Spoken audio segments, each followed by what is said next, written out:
C'est au début du XXe siècle qu'un scientifique allemand, Alfred Wegener, proposa la thèse que les continents de la Terre étaient attachés les uns aux autres quand elle se forma, puis qu'ils dérivèrent dans différentes directions, les séparant ainsi au fur et à mesure de leur déplacement.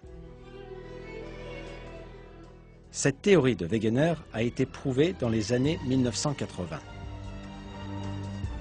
On trouva que les 6 plaques majeures et plusieurs petites qui forment la croûte et la partie supérieure du manteau se déplaçaient constamment. Selon la théorie appelée tectonique des plaques, ces plaques se déplacent sur Terre en transportant avec elles les continents et le plancher océanique. Ce déplacement a été mesuré de 1 à 5 cm par an. Par conséquent, cela produit des changements lents dans la géographie de la Terre. Chaque année, par exemple, l'océan Atlantique devient légèrement plus large. La science n'a découvert cela que très récemment.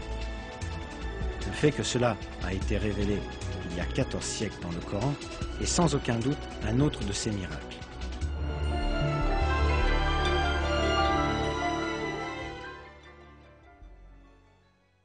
Et tu verras les montagnes, tu les crois figées, alors qu'elles passent comme des nuages. Dieu fait référence au mouvement des montagnes comme une dérive dans un verset du Coran. Aujourd'hui, les scientifiques modernes utilisent aussi le terme de dérive des continents pour ce mouvement.